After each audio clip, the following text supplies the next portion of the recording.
en el estudio de Eduardo, con Eduardo Ruiz Gili. Bienvenidos a mi estudio. Me va a dar mucho gusto esta noche platicar con una persona que creo que es, además de un erudito en muchas materias, es una personalidad y me encanta cada vez que he hablado con él y me va a encantar hablar con él esta noche. Él es, no sé cómo definirlo, porque es historiador, es filósofo, es mejor que nos diga qué es, porque cuando yo veo su currículum, pues es muchas cosas. Lo que sí quiero decir es que es de ancestría mexicana, española, austriaca y otomí, que me encanta saludarte y por fin se nos hizo. Eduardo, encantado de estar aquí contigo. Sí, hacía mucho que no platicábamos. Pues padrísimo, qué bueno que ya estamos aquí y gracias por toda la introducción. Pues sí, pues es que hice un poco de todo. La verdad es que tengo una mente muy inquieta, ¿no? Entonces No sé. yo entré a estudiar comunicación, como casi todos en mi generación, porque no sabía qué estudiar. Y pues cuando no sabes qué estudiar, entras a comunicación, ¿no? La disfruté mucho, la aproveché mucho, pero pues cuando terminé la carrera seguía muy inquieto. Yo antes ya había estado estudiando música, yo empecé a estudiar música a los 12, 13 años, entré a comunicación, terminé, música no terminé, es una carrera de 9 años, me eché 4. Y bueno, pues luego me clavé, entonces estudié filosofía en la Ibero, una especialidad, estudié maestría en humanidades en la Anáhuac, un doctorado en humanidades en Latinoamericana, hice una maestría en marxismo, imagínate, teoría crítica, materialismo histórico, filosofía de la historia en la Complutense de Madrid. Estudiar a Marx es fundamental para entender muchas cosas del mundo que estamos viviendo. Es bien importante estudiar a Marx y entender que Marx no significa comunismo, ¿no? Marx Claro es que no. marxismo y es un tema amplísimo donde el comunismo es un cachito, ¿no? A mí frecuentemente me preguntan, oye, ¿cómo es posible que con una maestría en marxismo no estés con don Andrés? Y les digo, bueno, pues justo porque tengo una maestría en marxismo, ¿no? Y entiendo perfectamente todas las mentiras, marrullerías y payasadas que hay detrás de este discurso que no tiene nada de marxista, ¿no? Y pues bueno, hice por ahí también especialidad en religiones, en fin, pues sí, me he dedicado un poquito a todo. Pues si yo tuviera que definirme, cosa que no me gusta, siempre digo filósofo, porque creo que al final lo que me distingue es, lo que más me gusta es pensar y pensar diferente y pensar de, pues como dicen hoy en día, ¿no? Fuera de la caja. Y hacer mucha reflexión sobre la historia, sobre la sociedad, en fin, sobre las religiones, que es un tema que me resulta fascinante, pues un poquito de todo, afortunadamente. Sin embargo, toda esta inquietud intelectual, yo veo por los libros que has escrito, tengo una lista, hasta el momento creo que llevas 23, 24 libros publicados. Estamos sacando el 23. Mira, muy bien, felicidades. El regreso de Quetzalcóatl. Ok, entonces yo veo que esta inquietud tú la manifiestas más que nada a través de la historia. Fíjate que sí encontré, mira, ¿sabes qué pasa? Que a ver, si yo te digo, te voy a dar una clase de filosofía o escribí un libro de filosofía, nadie se va a meter a mi clase y nadie va a comprar mi libro. Sí, en cambio la historia, en este país en particular, además, como que a la gente sí le llama, ¿no? La historia es atractiva para los mexicanos. Y la historia al final, solo, a mí, me da un pretexto, ¿no? La historia es una narrativa, y en esa narrativa, y eso lo hago mucho en mis clases, conferencias y libros, siempre con una narrativa histórica como base, me meto en religión, en filosofía, en metafísica, en misticismos y en muchas cosas que a mí me encantan, pero no sé, me he dado cuenta que al hacerlo con un eje histórico es más fácil comunicárselo a la gente, si no es muy abstracto, muy raro, ¿no? ¿Será que la historia es como un cuento de ciencia ficción, pero algo que sí existió, pero como está en el remoto pasado, porque la historia ya ayer ya es el remoto pasado, ya no va a regresar. Exacto. ¿No será que tiene algo de magia de que sabemos que ocurrió, pero no estuvimos ahí? Fíjate que sí, la historia tiene mucha magia, pero sobre todo tiene una parte que de pronto no se entiende. La historia es psicología pura, porque al final, a ver, tú estudias el pasado, ¿no? Por ejemplo, mi último texto, el regreso de Quetzalcóatl, el pasado prehispánico. De pronto tendríamos que aceptar una cosa y es, mira, la verdad es que ignoramos el 95% del pasado prehispánico. Y el 5% que sí conocemos, no lo conocemos en realidad, sino que es la verdad académicamente aceptada por un comité y realmente no tenemos ni la más peregrina idea de qué pasó. Pero de pronto resulta, Eduardo, que aunque nos han dicho que la historia es estudiar el pasado, yo siempre hago la acotación. No puedes estudiar el pasado, porque tú ya lo dijiste, el pasado ya se fue. Ayer ya es remoto. No puedes estudiar el pasado. No existe el pasado. Tendrías que estar en el pasado para estudiar el pasado. Puedes estudiar discursos sobre el pasado, narrativas sobre el pasado, documentos sobre el pasado, siempre recordando que en cada momento del pasado se hicieron narrativas históricas, pues con esta misma salvedad, ¿no? Que realmente no sabes nada. Y otra cosa que nos dicen, a ver, repetimos frases hechas que no pensamos, como esta de que la historia la escriben los vencedores. Si uno entiende que la historia la escriben los vencedores, tendríamos que entender también que la historia es un acto de poder, que establecer narrativas históricas es un acto de poder. Y uno tendría que preguntarse, ¿por qué desde el poder se destina tiempo, dinero, esfuerzo y recursos a hacer narrativas históricas? Tú nada más piensa en este gobierno, sin ir muy lejos, ¿no? Invierte mucho tiempo, dinero, esfuerzo y recursos en mentir sobre la historia. Y uno dice, bueno, a ver, ¿a poco es tan importante la historia como para dedicarle tanto? Sí, porque es lo mismo a nivel pueblo que a nivel individuo. A ver, yo, Juan Miguel Zunzunegui, igual que tú, Eduardo Ruiz Gil, y cada uno de nosotros somos resultado de nuestra historia individual, ¿no? De nuestro pasado. Sin embargo, tú no te acuerdas de tu pasado, yo no me acuerdo de mi pasado. No te acuerdas seguramente qué hiciste ayer, un poquito, yo más o menos. Y de ahí para atrás, pues nada, ¿no? Y lo que más te marca como individuo, que siempre es tu tierna infancia y juventud, no te acuerdas nada. Tienes algunos recuerdos y con base en eso, cada uno de nosotros hace una narrativa histórica. Correcto. Pero la narrativa en nuestra, y eso que es nuestra propia vida, no podemos confiar en la narrativa de nuestra propia vida, en nuestra mente, porque no nos consta. Sin embargo, hay una cosa muy importante, Eduardo. No importa lo que te pasó, no importa lo que te ocurrió o me ocurrió en el pasado. Es mucho más importante la historia que yo me cuento de mí mismo. Porque al final, el yo, Juan Miguel Zunzunegui, que yo soy, no es resultado de lo que me pasó, sino de cómo reaccioné emocionalmente a lo que me pasó, ¿no? Y de qué historia me cuento de mí mismo. Ahora llévatelo a un pueblo, ¿no? A un país. Cuando te dicen, no, es que el mexicano no tiene memoria histórica. Siempre digo, no, mira, ningún pueblo tiene memoria histórica, porque a ver, es como si dijéramos, no nos acordamos de la conquista, pues claro que no, no estábamos vivos, no estábamos ahí, no nos ocurrió, obvio no nos acordamos. Sin embargo, México tiene un gran trauma de la conquista. Entonces, a ver, si no nos acordamos de la conquista porque no estábamos ahí, no la vivimos, ¿por qué demonios tenemos un trauma al respecto? Tenemos un trauma al respecto porque la narrativa nacional, la historia que nos contamos de nosotros mismos como pueblo, gira en torno al concepto de la conquista. Entonces, de pronto descubres que hay cualquier cantidad de mexicanos profundamente encabronados por acontecimientos que no les ocurrieron a ellos. O sea, cuando tú ves todos estos mitotes que se hacen en torno a la conquista, Cortés, Colón, que si genocidio, que si... No fue conquista, ya resultó que los nuevos historiadores de la 4T dicen que no fue conquista. Fue una visita no amistosa. Una visita no amistosa. Pero fíjate, mira, a ver, hay una frase que me encanta de Nietzsche, la faceta que nadie conoce de Nietzsche es que también estudia historia, ¿no? Y te dice una que lo resume todo, muy simple. En la historia no hay hechos, hay interpretaciones. Claro. Y fíjate, a ver, hay un hecho contundente, ¿no? El 13 de agosto de 1521, por ejemplo, cae la ciudad de Tenochtitlan. Eso es un hecho. Llamarle a eso la conquista de México, eso es una interpretación. Eso no es un hecho. El hecho es así. El hecho no tiene la menor interpretación. Entonces, cayó una ciudad, padrísimo. Pretender que eso es una conquista es una interpretación.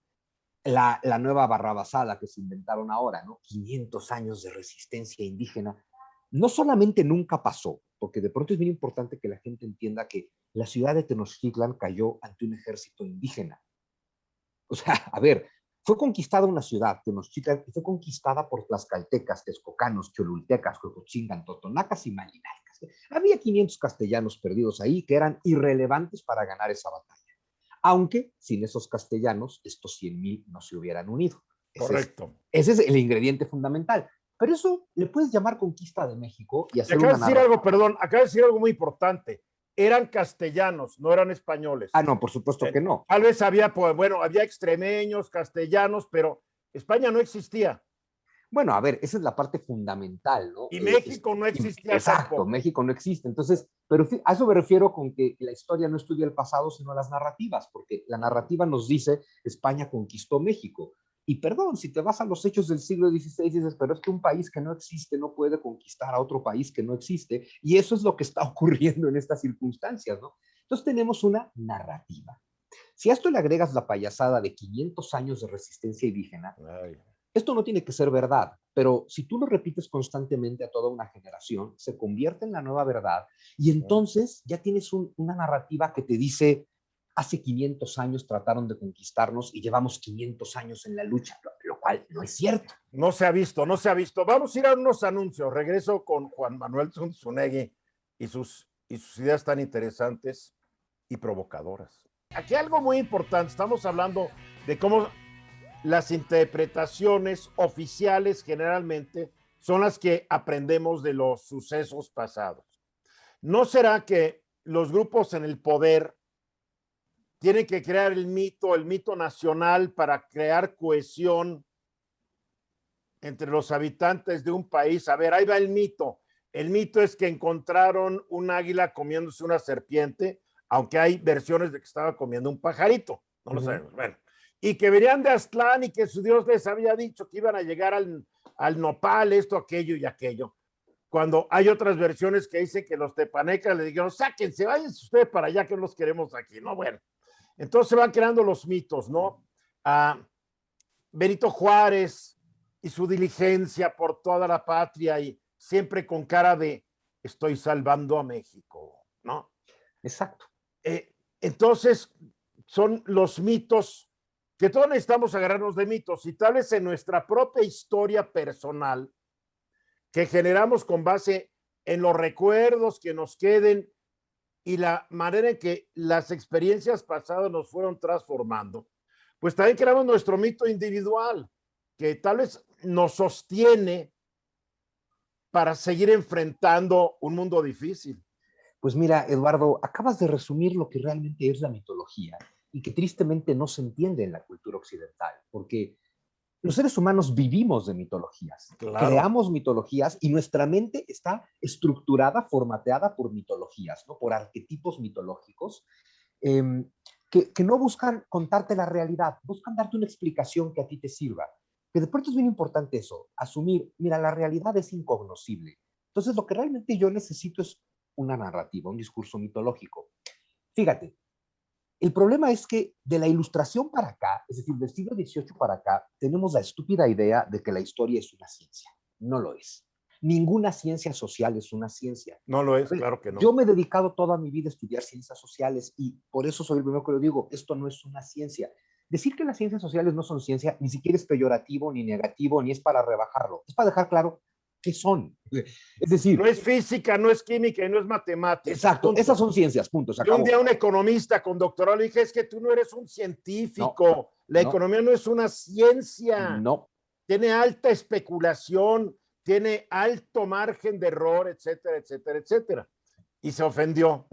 Claro que se ofendió. A ver, mira, Eduardo, yo estudié una carrera que se llamaba Ciencias de la Comunicación, por piedad. O sea, podría llamarse... administración, imagínate. Podría llamarse Artes de la Comunicación, si tú quieres, pero bajo ninguna circunstancia ciencias. Sin embargo, pasó una cosa. A ver, hay que ubicar esta ciencia que tú dices, ¿no? Sobre todo la física y la química, es una producción europea del siglo XVII, o sea, los años 1600, ¿no? Cuando tenemos a Newton. Ese es el gran siglo de la ciencia, y la ciencia se consolida como un método de conocimiento que hay que entenderlo en su época. Es el método de conocimiento de la burguesía en contra del método de conocimiento de la iglesia, que es el dogma y la fe, porque al final hay una lucha de poder entre la burguesía y la iglesia. Y claro, a ver, el método científico, por supuesto que te da legitimidad, porque las ciencias exactas no fallan. ¿Qué pasa cuando en el siglo XVIII, un siglo después, el de la Ilustración, es un siglo mucho más filosófico? Es decir, es cuando vamos a ver el desarrollo de la psicología, del psicoanálisis, de la sociología, de la psicología de las masas, de la historia, etc. Y claro, estos ilustrados querían pretender que los conocimientos que ellos estaban generando eran científicos, porque estamos en una época donde o es un conocimiento dogmático o es un conocimiento científico. Y solo el científico, digamos, que te daba validez. A ver, se usa método científico, pero eso no lo convierte en ciencia. Es lo que le pasó a Freud, por ejemplo, cuando se inventó el psicoanálisis. Él quería que el psicoanálisis fuera tomado por ciencia. No puede serlo porque cada mente está estructurada de manera distinta. Correcto. Sí. Pero era la idea de me obsesiono con que esto es ciencia para darme legitimidad. Hay que entender hoy en día que puedes usar el método científico para las disciplinas sociales, pero que eso no las convierte en ciencias. Y entonces todo esto para decirte una cosa. Hasta antes de la Ilustración, todos los pueblos de la historia humana han hecho historia, pero nunca, desde el antiguo Egipto, la antigua Mesopotamia, hasta la Francia del siglo XVIII, el objetivo de la historia nunca fue registrar la verdad, nunca fue registrar los hechos. El objetivo de la historia para todos los pueblos siempre fue dar explicaciones. Por eso la historia se acerca más a la mitología que a la ciencia. Claro. Luego ya los ilustrados... Por eso es tan emocionante estudiar historia. Es una maravilla. Claro, el problema es que los ilustrados metieron esta tonta idea de que la historia... Mira, si la historia se limitara a hechos, Eduardo, pues bastaría un historiador en cada país. Y una historia, computadora, ¿no? Bueno, hoy en día bastaría una computadora. Alimentas datos y órale, claro, ahí está. Si la historia pero no es eso. No es eso. Que así es como te la explican. Cuando tú vas a la prepa, odias la historia porque es memorizar una cronología. Y memorizar una cronología no sirve para nada. Lo importante de la historia es saber reflexionar con ella. Y aparte hay una cosa, ya hace rato lo decía, si retomo esto. Las historias nacionales, cuando hablo de historias nacionales, recordemos, el Estado-Nación, como hoy lo ubicamos, es una invención del siglo XIX, después de la Revolución Francesa y las guerras napoleónicas. Cierto. Todos los países, todos los Estados-Nación del siglo XIX empezaron a hacer historias nacionales que no tenían como objetivo aclarar el pasado, era hacer mitologías nacionalistas. Para explicar el presente. Y para explicar por qué yo soy más chingón que tú. Claro. Es decir, Alemania va a explicar por qué ellos sí pueden invadir Francia, Francia va a explicar por qué ellos sí pueden invadir Alemania, Inglaterra va a explicar por qué ellos sí pueden conquistar el mundo, y Estados Unidos va a explicar por qué ellos sí pueden conquistar el continente americano. Claro. Inventan historias nacionales mitológicas, porque eso es lo que tú dices. Es una mitología para generarle a un pueblo una cohesión, porque hay que ubicar otra cosa. ¿Tú cómo logras? Fíjate, en México está muy bien logrado, el PRI posrevolucionario lo logra muy bien. ¿Cómo logras que el habitante de Tijuana y el de Chiapas se sientan parte de lo mismo cuando son generan un sentido de identidad única?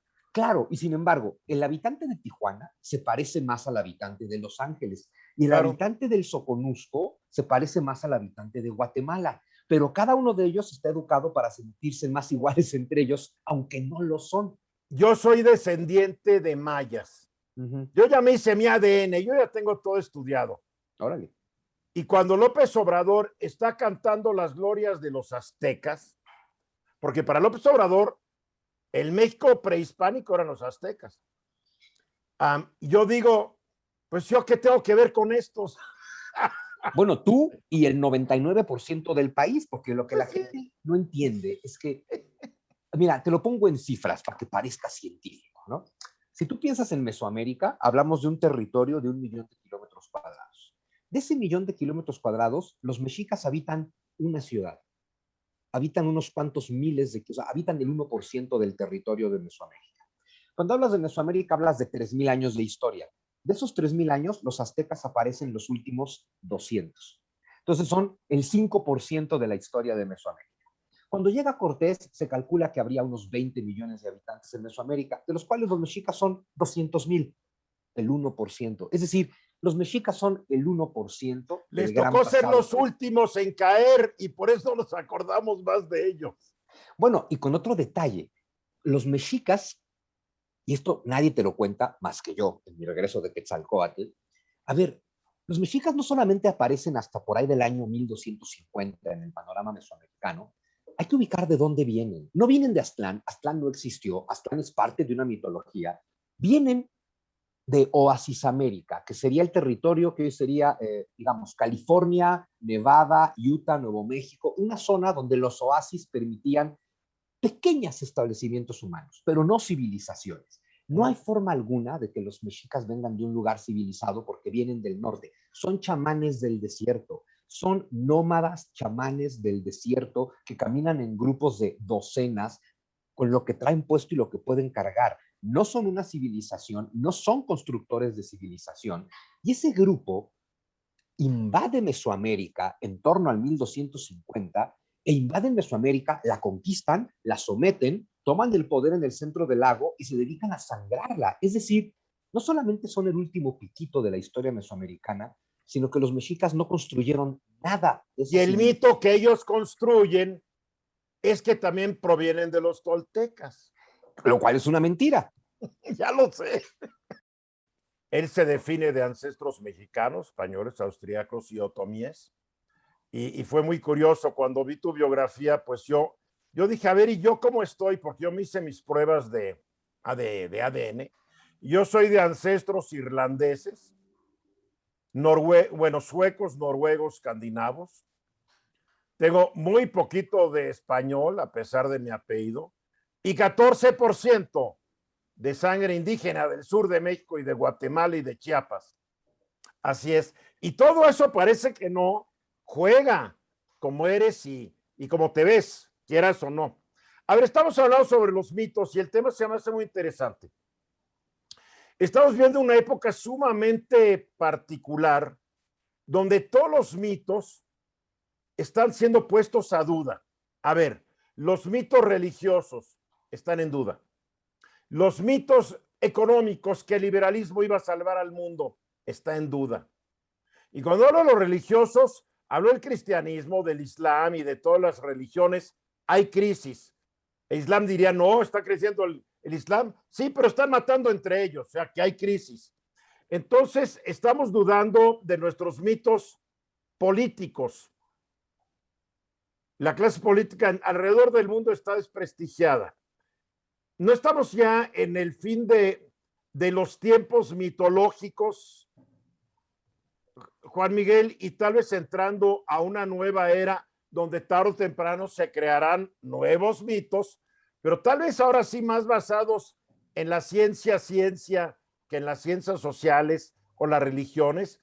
Me pregunto, porque sí veo que el mundo está muy hecho bolas, ¿eh?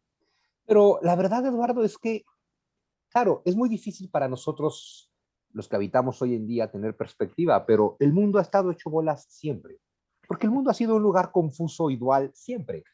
El mundo ha estado en crisis siempre. En cada época del pasado, los grandes se han quejado de los jóvenes y los jóvenes de los grandes, y en cada época del pasado se cuestiona la tradición. Yo no creo que vayamos a abandonar nunca el mito, porque de verdad nuestra mente los necesita. Pero lo que tú acabas de decir es bien Por eso te digo, interesante. cambiar los mitos por unos nuevos, tal vez más basados en la certidumbre que te da la ciencia. Ah, Hasta ahí llego. pero te voy a decir por qué eso no va a pasar nunca. A Porque ver, los seres humanos no queremos certezas. Eso es una gran ilusión de los ilustrados también. No estamos buscando tener ni certeza ni certidumbre. Eh, Porque además la propia ciencia es interesantísima como modelo de conocimiento porque, por un lado, la ciencia exacta establece verdades absolutas, con un detalle, y es que la ciencia en su propio método implica que la ciencia debe de ser cuestionada por la ciencia y que claro. cada verdad absoluta a la que ha llegado la ciencia en algún momento será desplazada por la nueva versión absoluta que la misma ciencia descubre, lo cual nos lleva a entender que la nueva verdad absoluta es tan relativa como la que fue desplazada. Es decir, ni siquiera la ciencia llega a Pero certezas. la nueva verdad a veces lo que hace es ratificar o mejorar el conocimiento y la verdad que se tenía antes. O sea, Sí, a ver, bueno, es un progreso hasta a ciertas, y quién sabe hasta dónde lleguemos, a ciertas verdades absolutas. Obviamente, llevamos muy poco tiempo como especie humana para poder entender lo que es todo el universo y la expansión del universo y la creación del universo, que ha tardado miles de millones de años. claro. Pero como que te da más certeza eso de pensar, yo personalmente, que cuando me muera me voy a ir al infierno o al cielo, ¿no? Ajá. O que hay un Dios ahí que me está cuidando, o que hay un Bueno, político que verdaderamente se preocupa por mí, o que hay un sistema económico que es justo. bueno, justo. Y por eso lo que tú decías, todos tienen que hacer mitos, ¿no? La democracia, pues es el gran mito de la ilustración para acá. Que, a ver, la democracia en su momento funcionó y hoy ya no funciona.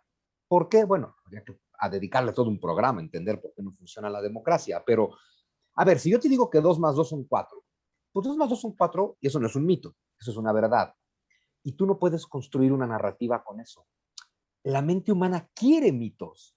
Lo que pasa es que hay que entender que el mito tiene una función social. Y la Claro. función social del mito es, tú lo señalaste, es cohesionar sociedades, porque sociedades de millones solo se pueden cohesionar por mitos. Te cohesiona que todos tenemos ciertas ideas comunes, compartimos tradiciones y mitologías. El verdadero problema, Eduardo, sería preguntarnos, a ver, todos los países construyen mitos para cohesionar y dirigir sus sociedades. El tema es, a ver, Estados Unidos, Francia, Inglaterra, Alemania, todas sus mitologías nacionales son para cohesionar un pueblo e impulsarlo hacia arriba. Porque al final, a ver, a mí me encanta, ¿no? Yo creo que todo el mundo piensa que los franceses ganaron la Segunda Guerra Mundial. Los propios franceses también lo piensan. Cuando, a ver, los franceses pelearon un mes contra los nazis y se entregaron por completo. Fueron los grandes perdedores. Sí, sin embargo, a esto voy, Eduardo. No importa que los franceses hayan perdido la Segunda Guerra Mundial, porque cada francés de hoy piensa que la ganó. Con eso basta. Y entonces Bueno, tú ves porque la una... vergüenza en la República de Vichy y la caída ante el poderío nazi, yo creo que prefieren olvidarse de ese capítulo y el nuevo mito es de que ganaron, ¿no? Bueno, pero el mito de que ganaron los ayuda a cuestionarse como una sociedad triunfadora. Es decir, Correcto. el mito tendría que no solo cuestionarnos y darnos identidad, sino impulsarnos hacia arriba. Mira, Puede haber mitos que no te impulsen hacia arriba, sino que te vuelan conformista. Digamos, muchos de los mitos de México es para que el pueblo aguante. Los mitos en Rusia para que el pueblo aguante. El Confucio y los chinos para que el pueblo se porte bien y jale parejo. Justo a eso iba, Eduardo, justo a eso. Es decir, en México, como en cualquier país del mundo moderno, hicimos una mitología nacional. La gran pregunta es, si teníamos la opción, porque siempre tienes la opción cuando construyes la mitología, de hacer una narrativa que nos impulse hacia arriba, ¿por qué demonios en México elegimos una narrativa basada en conquista, derrota, humillación y miseria? Eso es lo que está tremendo. Y Porque la mira, nueva es de ser conformistas y por olvidarte de ser ambicioso. además, bueno, y a ver, y aquí tenemos que preguntarnos, hay que recordar que la narrativa de Don Andrés no es otra cosa más que la versión 2.0 de la narrativa de Echeverría, que a su vez no es más que la versión 2.0 de la narrativa de Cárdenas. Es decir, Yo por eso digo que es retropriista. es absolutamente retro muchas cosas, entre ellas retropriista. Justo, me gusta la palabra, retropriista. Ahora, vamos a pensar en el cardenismo, cuando se forma la narrativa histórica de México. Yo quiero pensar que en el cardenismo se construyó la mejor narrativa que se pudo construir para darle una identidad a un pueblo que no la tenía. Sin embargo, bueno, y Cárdenas logra cosas importantes. Más allá de que casi todo en torno a la expropiación petrolera es una patraña y una mentira, Y un Cárdenas fracaso. sí, sin embargo, Cárdenas algo que sí logró fue cohesionar a toda la sociedad mexicana de su tiempo, desde el más pobre hasta el más rico. Porque ¿Sí? Cárdenas, aunque su discurso fuera estalinista y su ideología fuera estalinista, Cárdenas se asumía como el presidente de una nación completa. Entonces, él necesita, en una nación donde hay muy pobres y muy ricos, necesita un mito que haga que el más rico y el más pobre se sientan parte de lo mismo. Y la expropiación le funcionó muy bien, la idea esa de los ricos donando sus joyas y los pobres donando sus gallinas, ¿no?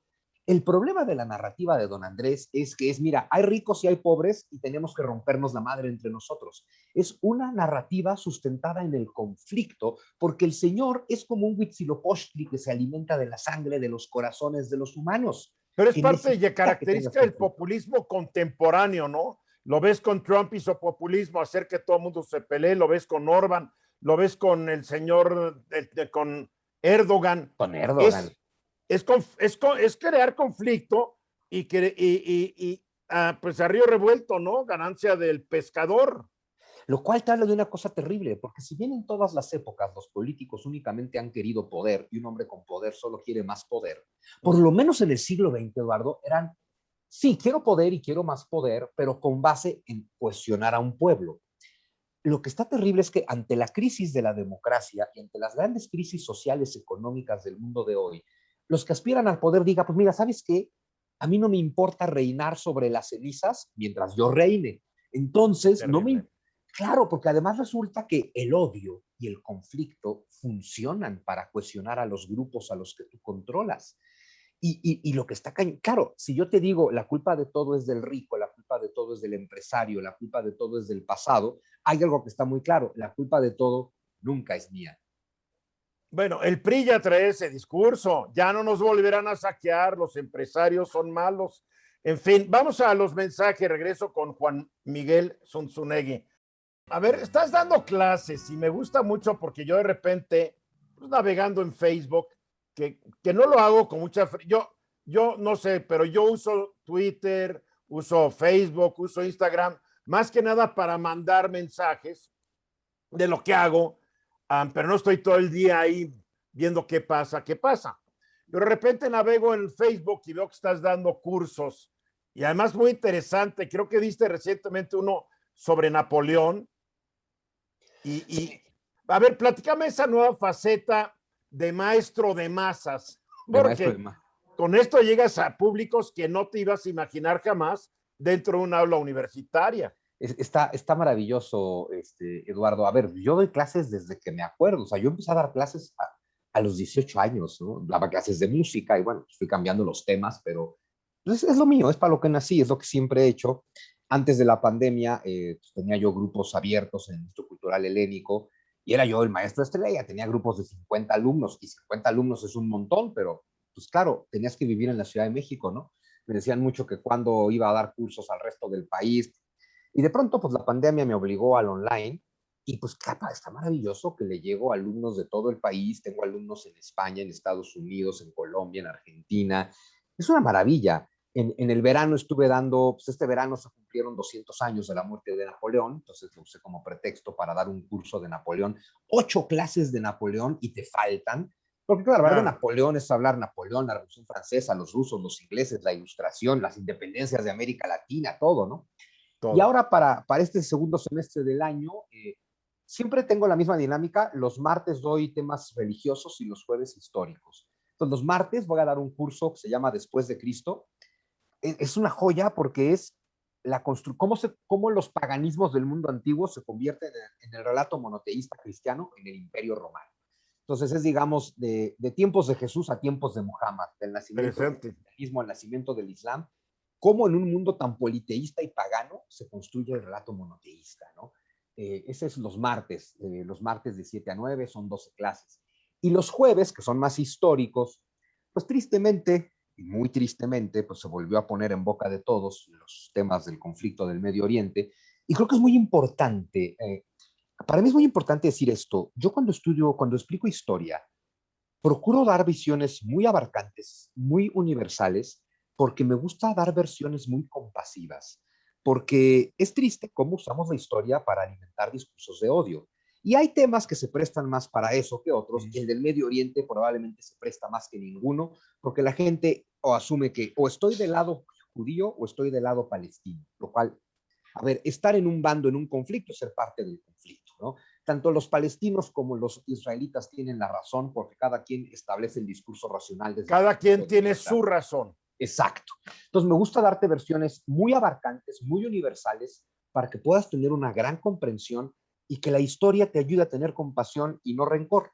O sea, Entonces, tú te sales, vamos a ponerlo como que te sales del planeta Tierra y eres un habitante de otra galaxia y estás viendo en una máquina del tiempo que ha estado pasando y no tienes emoción involucrada en ese fenómeno histórico.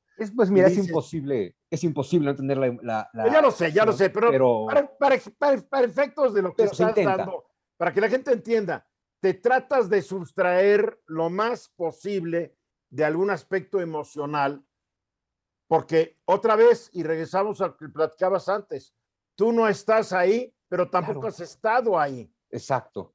Sin embargo, esa es la razón en la que por un lado me salgo del lado emocional para darte una visión amplísima, pero por otro lado me meto mucho al tema emocional, porque es muy importante entender una cosa. Lo que mueve a los seres humanos por encima de cualquier otra cosa son sus emociones, no la Estás razón. hablando de las emociones de las partes en conflicto. Exacto. Y la Claro. emoción que más sirve para manipular a la gente es el odio. Y Ah. que entonces hay que entender una Y el cosa, miedo, y el miedo. El miedo, en realidad el miedo y el odio que se derivan. porque del miedo nace el odio. Del miedo nace todo, justo es el miedo. Y entender una cosa, imagínate que tú eres un palestino de hoy, que tú tienes 40 años y vives en la franja de Gaza. Tú no eres el culpable de todo lo que está pasando. No. Y tú eres un palestino que vive en Gaza y a ti desde que tienes uso de razón te han dicho que toda tu desgracia es culpa de los judíos. Y tú te lo crees. y vives en una desgracia y dices, pues claro, ahora vamos a pensar que tú eres un judío israelita de Tel Aviv que tienes 40 años y te pasa lo mismo. A ti toda tu vida te han enseñado que la causa de todos los problemas son los terroristas palestinos, ¿no? Entonces, hay que entender una cosa. Tú puedes referirte con mucho odio, si estás del lado palestino, al judío, con discursos antisemitas y decirle sionista y demás, o al revés, puedes estar del lado judío y hablar del otro y decirle terrorista y demás. Hay que entender una cosa, el terrorista, el sionista, todo el mundo aman a sus hijos, aman a su esposa. Hay seres humanos a los que sí aman, tienen emociones igual que tu hijo y yo, tienen miedo, tienen amor, también sufren y también lloran a sus muertos y están involucrados, sin embargo, en una espiral de violencia. Y lo que es importante es terminar con la Y y de de odio. odio. Lo que es importante es terminar con la espiral de odio. Entonces, es bien importante entender las emociones de los que están involucrados, porque sin emociones no puedes dar un discurso compasivo. Pero también tienes que entender los intereses de los que Bueno, manejan a los que tienen las emociones. eso que acabas de decir es todavía más importante, porque entonces entiendes que los otros, además, solo son unas pobres víctimas de los Peones. verdaderos poderosos, los peones, que realmente están siendo movidos por intereses de muy poquitos. Entonces, bueno, Claro. con toda esa orientación es que voy a dar el curso de El conflicto del Medio Oriente, ese es los jueves. Extraordinario. ¿En qué año empiezas tu narración del conflicto? Pues mira, Antes del 48, me imagino, ¿no? mira, doy como 2 clases o 3 de antecedentes desde la antigüedad para que entiendas Bien. por qué el Medio Oriente es tan conflictivo y para que entiendas por qué en el Medio Oriente confluyeron todas las culturas. Entonces son unas 3 clases para que entiendas bien todo ese pasado. Eh, y me concentro mucho a partir de finales del siglo XIX, pues para entender cómo, a ver, el movimiento sionista, movido por los ingleses, el nacionalismo árabe, movido por los ingleses. ¿Quiénes tienen la culpa? Los ingleses. Y los tratados Sykes-Picot en la Primera Guerra Mundial, o sea, me concentro mucho ya en siglo XIX y XX, pero La para que partición de los países por parte de todo las eso. potencias, ¿no? Que Y eso, hicieron un desbarajuste.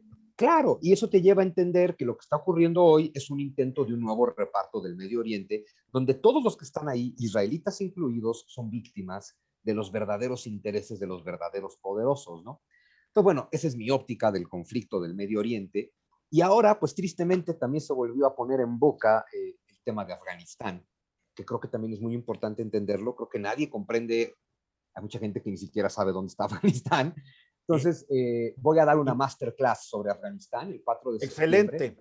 Es Porque una mucha sola gente no se clase. imagina que antes de que empezaran los problemas a finales de los 60, Afganistán era un país que todo el mundo estaba queriendo ir a visitar, era muy romántico Afganistán. Alejandro el Grande no lo había podido conquistar, era ruta obligada de los hippies.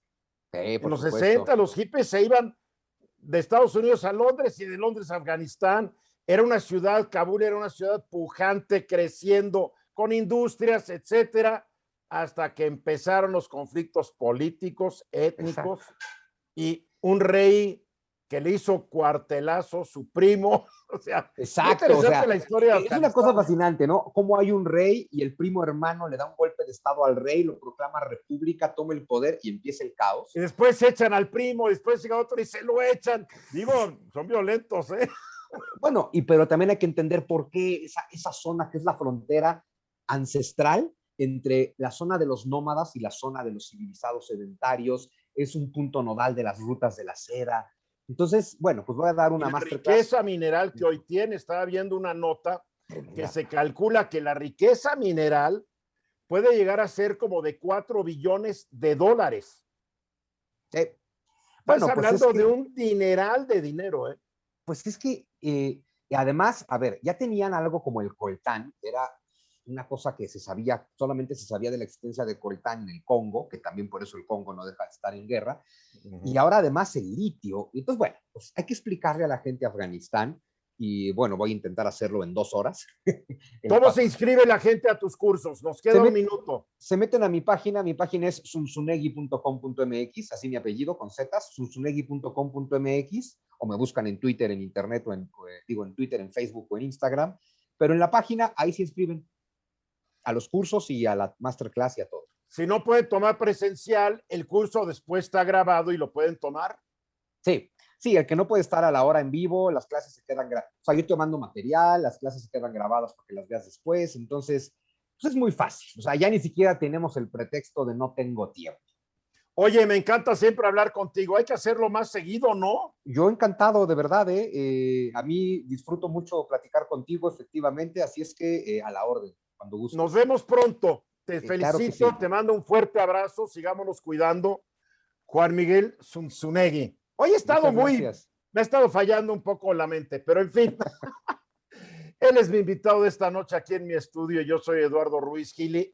Tomen cursos con Juan Miguel, no se van a arrepentir y lean sus libros, van a aprender muchísimo. Nos vemos a la próxima, aquí en Fórmula. Esta fue una producción de Grupo Fórmula. Encuentra más contenido como este en radioformula.mx.